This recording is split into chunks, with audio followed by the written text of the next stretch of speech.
Monday, April 29, 2024. Saint Catherine of Siena.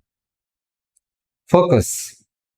The Helper, the Holy Spirit, will teach you all things and bring to you remembrance all that I have said to you. During a childhood confirmation class, the catechist told us that the presence of Holy Spirit is comparable to a refreshing breeze. The Spirit is our constant comforter and guide to believe God's truth and to do the things which are pleasing to Him. She added that this helps us experience the wrath of God's embrace and feel calm and peaceful. Since then, I have always sensed the smoothing presence of a Holy Spirit in dream and in prayer.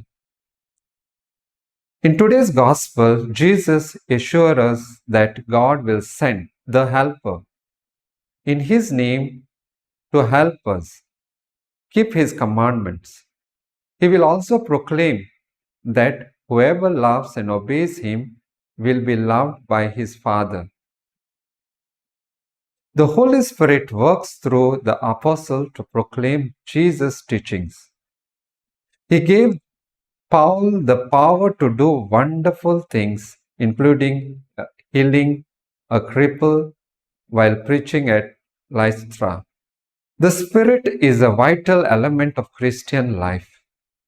He continues to work in our world and in our lives as He did at the time of the apostles. When we seek the Spirit, we experience the emotional and even physical transformation that help us bear the witness to God's working in our life. He emulates our path to follow the Lord. Fruits. I will invite the Holy Spirit to enter my heart and help me feel God's love more deeply.